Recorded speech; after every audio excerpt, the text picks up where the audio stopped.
And I have actually at times met with smaller groups if there's something that as you guys get into your unique small groups, you're like, hey, might be good to have this lady come talk to our group, or I've got some specific questions. I'm always available, and hopefully you'll know after today, you know who I am and how to find me. So I am Director of Equity and Title IX Coordinator here on campus. Some of you may have seen me already this week. I've been doing a couple different trainings with a couple different groups, so some of this may be a repeat, which I guess is good. We learn through repetition, right? So I have two titles on campus, Director of Equity and Title IX Coordinator. So I'll talk about kind of the difference between the two. They are a little bit nuanced, but they dovetail nicely so that they can work together. This is my family, so I'm starting with this. My husband, Dan, is a high school teacher. He teaches at Downers Grove South High School here, locally, English teacher. We grew up together, so, oh, thank you. We grew up together, so we've known each other since we were about in first grade. I know. We didn't start dating till college. So for any of you who were in my healthy relationships groups this week, we were best friends actually for probably 10 years before we ever started dating, which is a great way to begin a healthy relationship. My two daughters on the sides, the blondes, they don't look it in this picture, but they are identical twins. And most people think they're pretty identical. I don't. But Ella is headed off to Indiana Wesleyan on Friday. She's going to study nursing. And Kai is also heading off to Indiana Wesleyan on Friday to study nursing. But they're identical twins, right? They're similar. But also very different, very uniquely made. My son Casey in the back is a junior at Glenbard West, loves to play volleyball. And then my youngest two, Maya in the purple and Joelle in the, those are shark shirt. They're twins too. They're fraternal twins. They're in 7th grade. So we've got two sets of twins, just the one guy who doesn't have a twin. So poor guy. A little bit about my background. I went to Indiana University. My girls are going to Indiana Wesleyan. I went to IU, the big school, and then felt God calling me back to Wheaton College and finished my college career here at Wheaton studying sociology and Spanish as a social worker. So social work is kind of my core. That's what I studied. That's what I've wanted to do. Got a job right out of college with the state's attorney's office here in DuPage County. So I know in different states they call him the DA, and especially on the TV shows, I had to go talk to the DA about that. It's the state's attorney in DuPage County or in Illinois. So it's a government unit. So I got hired by the state's attorney's office as a social worker and was put in their domestic violence and child abuse unit. So I was dealing with families in crisis, walking alongside and advocating for victims and survivors of sexual abuse, sexual assault, and severe physical abuse. But all of my caseload involved children, minors. So after the family started, I started into education and working in high schools and teaching people about healthy relationship building. So a lot of what I did at the state's attorney's office dealt with the abusive, the hard side of things that no one should ever have to deal with. And a question I would often get was, how do I avoid that? And so I flipped it the other way and said, how do we build very healthy relationships from the start? So that's a passion of mine, is seeing people understand some of the healthy foundations to their relationship. So that's another thing I do on campus, is meet with individuals, groups, couples, just to talk about how the relationship is going and how they can make sure that they're on a healthy track. And then I came here at Wheaton to do investigations, and now I'm Director of Equity and Title IX. So into the nitty-gritty. Equity and Title IX, two slightly different things. So Title IX is a federal law developed by the government. I have very little say in our Title IX policies or in our Title IX processes. I do have some say, and the college has some say, but generally we get our guidance from the federal government. So Title IX is a law that refers to our commitment and requirement that all students have equitable access to education and activities regardless of gender. So it's gender specific in Title IX. Some of the prohibited conduct is quid pro quo, which means this for that. So an example might be if, let's say a coach says, you can have a starting spot on my team, but in exchange for that starting spot, you need to engage in this unwelcome conduct. So it's this for that. Unwelcome conduct is conduct considered by a reasonable person to be so severe and pervasive and objectively offensive, see, I call it SPOO, to help me remember, that it denies someone that equal access. So Title IX is all about equal access and restoring and preserving that equal access to education and programs. You'll see here that it says severe and pervasive and objectively offensive, so that's a pretty high standard for that. And then sexual misconduct, which includes sexual assault, dating and domestic violence, and stalking. So all of those things are encompassed by Title IX. Then equity is a term that we use to represent that commitment that all of our students and employees have equitable access to education, college activities and programming, employment, regardless of any other legally protected class. So there's a lot of legally protected classes. Some examples: sex, race, national origin, disability, age, veteran status, anything that falls into a legally protected category. So that's a way of saying, well, we've got Title IX that protects gender-based inequality. Here's a way that we're protecting all other legally protected classes. So under our equity policy, we prohibit discrimination and harassment. Discrimination, I point to unequal and adverse. That's kind of where I park on that, but unequal and adverse treatment of an individual because of their membership in a legally protected class. So this could be someone refusing to hire or promote somebody because of their membership in a protected category, or denying them some sort of advancement in their career because of their legally protected class. Harassment is unwelcome verbal, nonverbal, or physical conduct directed at a person because of their legally protected class. So it comes back to legally protected class and equal access. Those are two kind of plates that I hold.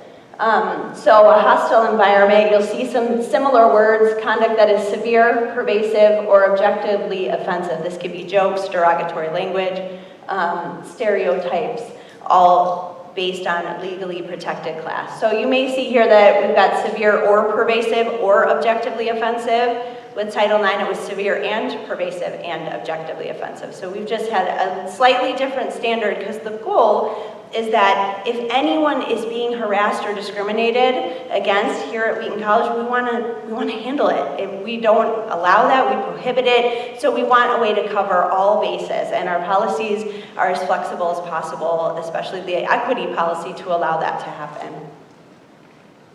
So for you guys, as DM leaders, some key things that you should know: understand that we prohibit harassment, discrimination, and sexual misconduct.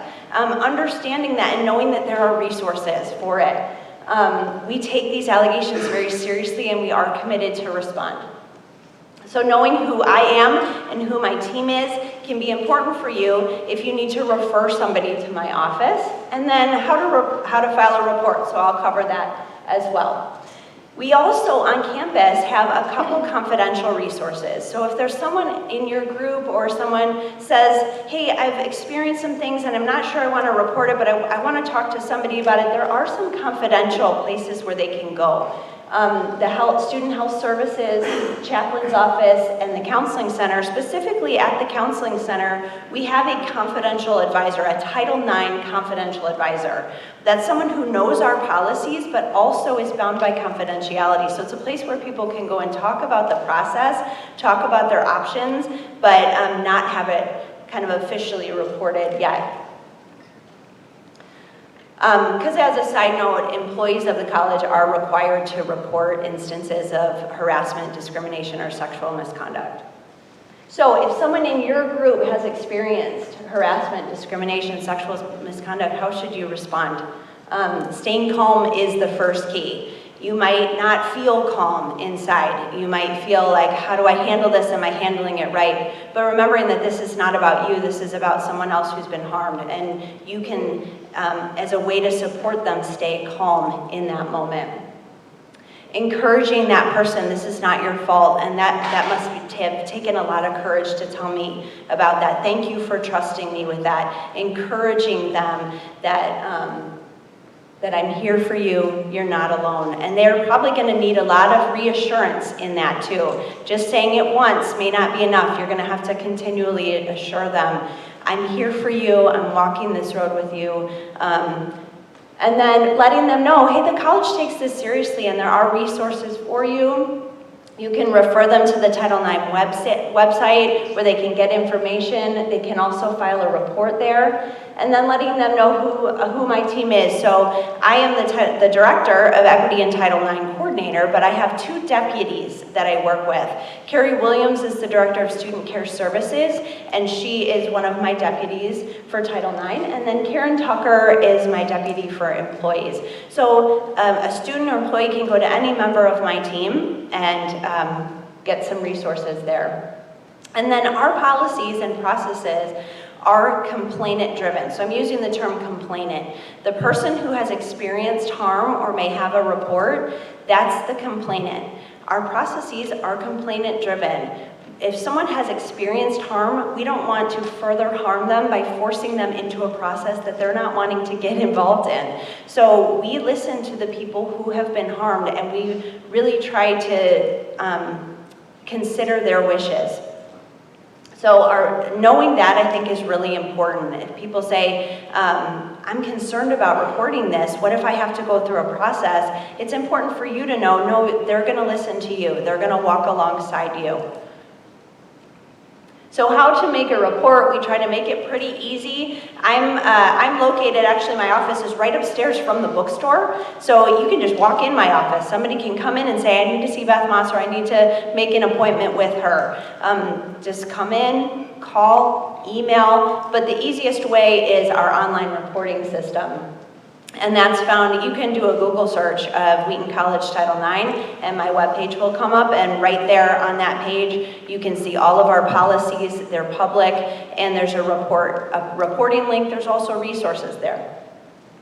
People will ask about, can I make an anonymous report? I kind of mentioned before, employees of the college are required to make a report of harassment, discrimination, or sexual misconduct. They're required to report to me and give me detail. Students have an option to file anonymous reports. We do take anonymous reports, but I kind of bring it up because anonymous reports can be difficult. Our processes are complainant driven.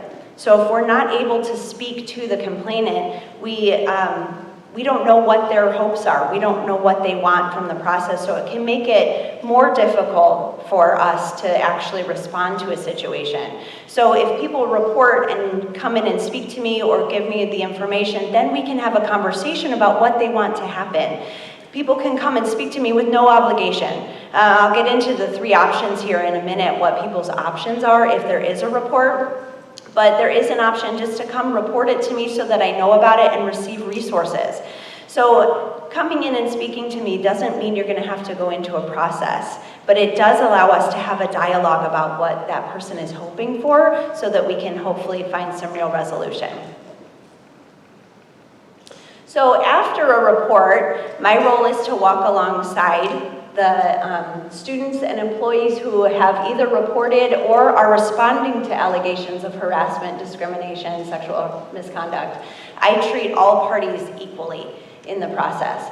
So when I receive a report, I'll reach out to the reporter or to the complainant, and I'll invite them to speak with me. Again, it's up to them. If they don't want to speak with me, they don't have to. So I typically reach out about 3 times. I'll send an initial email, and then if I don't hear back, about a week later, I'll send another, and then on the 3rd week, I'll send the last email kind of saying, I haven't heard from you, I'm going to close out the matter, but you can come back to me at any time if you change your mind. If someone comes to speak with me, I'm going to explain their rights, I'm going to talk about options, ways to resolve the concerns, next steps. We can also provide support. So sometimes people think of Title IX, I think, as more of a punitive office, but really the hope is that we're more supportive. I'm a social worker, remember? So the social worker in me wants to provide support and guidance and walk alongside. So it's, again, restoring that equal access to education and educational programming and walking alongside people through that process. So I can also coordinate efforts between multiple campus offices to try to resolve the issue and help people get that equal access back. So we've got 3 basic resolution options. The report only that I was referring to a minute ago, where someone can come in and say, I want you to know about this. I actually don't really want you to take any additional steps, but I want you to know about this. And maybe there are some support measures that we can put in place. If a student or employee decides they want to file a report only, we're going to listen to their wishes. Now, the only exception to that would be when I have to consider broader campus safety.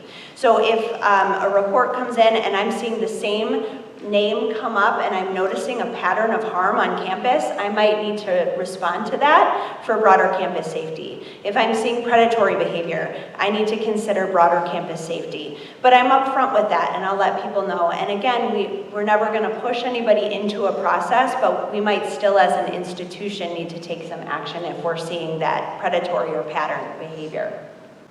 But the report only is still valuable because it helps us inform our training. So when we do trainings and campus trainings, I can see what the patterns and trends are on campus if I know the information, and I can tailor trainings to be in line with those trends that I'm seeing.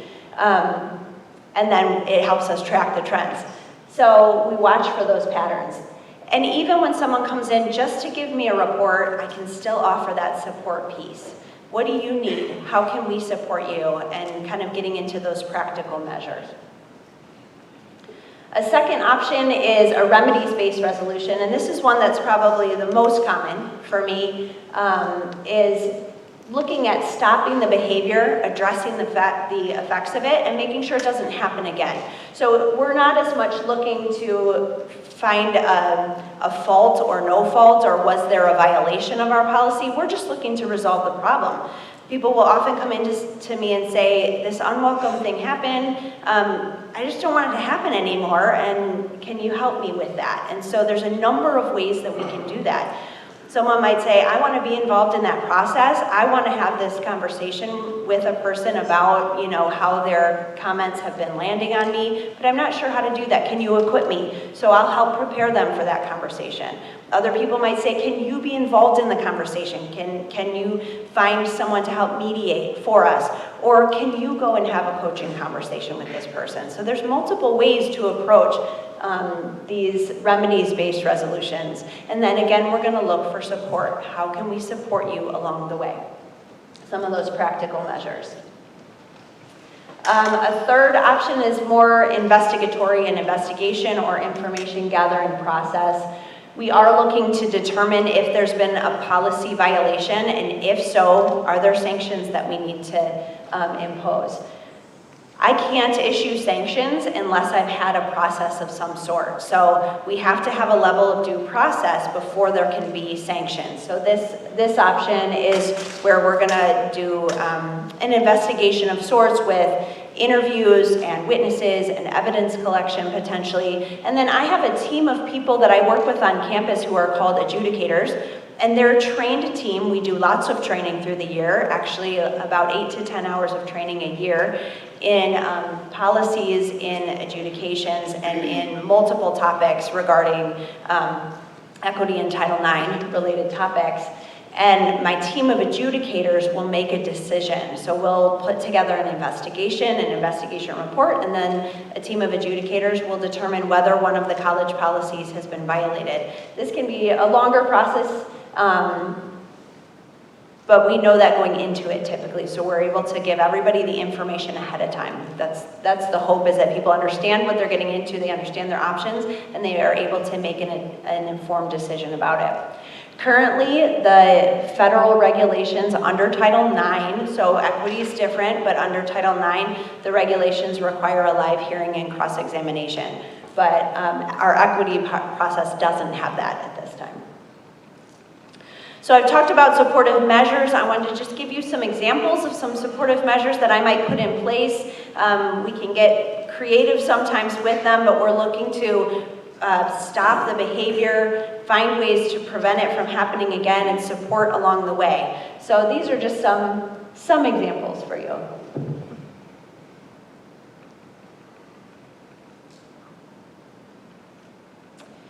So, common myths. People who say, I'm afraid to report because I'm afraid they're going to make me go through a formal process. What do you guys think? True or false? False, good. That's one of the main things I want you guys to get from this, is that our processes are complainant driven. So we consider the wishes of the person that's been harmed. There is so not true, our processes are complainant driven.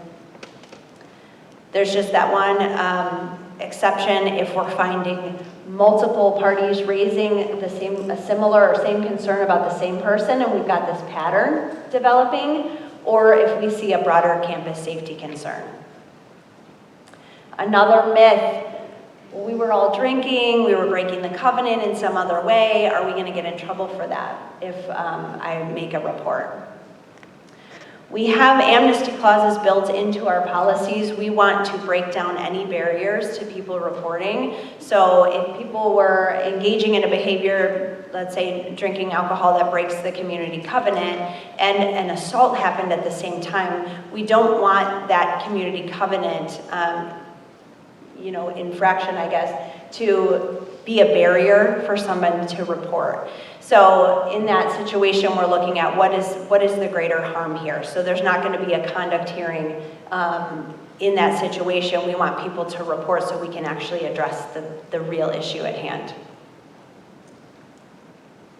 Any questions there? We moved through quite a bit of information, but we stayed right on time. Yeah? So we're not considered mandatory reporters, right? Well, you're not employees of the college, right? So employees of the college, and there's two different terms. Mandatory reporters is like a legal reporting term for child abuse. So if a child, a minor under 18, if you get information that they have been a victim of abuse, employees of the college are mandated to report that to the state. As students, I still think it's good to report, but in a volunteer position, you're not mandated, to my understanding. If I learn differently, though, I will let you know. And because you're in a volunteer position, you're also not required to report to the college, though we do strongly encourage it. Reporting is really beneficial in a lot of ways, and again, because our policies are complainant-driven, the information is helpful, and it allows us to support the people along the way and hear their concerns. Good question. Mm-hmm. Will this PowerPoint be available on the website later for us to look at? On the Title IX website? Oh, it's the Title IX website. Oh, is there another website that you want to put it on? We have one just for DM, so if you're okay with us putting it on there. Yeah, sure. And actually, any trainings that I do, I am part of the Title IX regulations. I put them on my website, so all of my trainings and all of my team trainings are on the Title IX website also, as well as a lot of different resources. There's also videos on my website, so, because like this is a lot of information, you're probably not going to remember this in February, when you're actually faced with the situation. You may not remember it later this afternoon, because I hear you guys have a lot going on. I am here as a resource, so if you have questions about something, or if you're in a situation you're like, I'm not sure how to handle that, please feel free to reach out to me and I can help guide you on that. But again, on my website, we have short video clips. So one is kind of a myth-busting video where I talk about what I do, I talk about my office, what people's options are, a sort of condensed version of what I just did in video form that's right on my homepage of my website for people who are concerned, like I'm not sure if I want to report this. They can get a little bit of information there. I'm also launching shorter minute videos That's just a 1 minute, like, here's what Title IX is, here's what equity is. So I'm gonna be launching those throughout and on various different topics. So if there's a topic that you're like, I'd love to see a little video. I did one during Stalking Awareness Month, like a short 1.5 minute video on stalking. So I have some of those on my website also, if you want more information.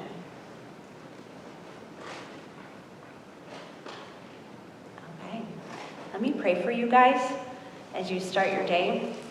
Heavenly Father, thanks for this ministry. Thanks for these students that you've brought into this role this year. I pray that you would bless today, that it would be fun, that it would be educational, that they would feel equipped moving into this coming year and the roles that they're going to take. I pray that they would be a blessing to each of their group members and to each other, and that they would grow in their own faith, that they would see how deeply you love each of them. So, Father, thank you for this group, and I pray your immense blessing over it. In Jesus' name, amen.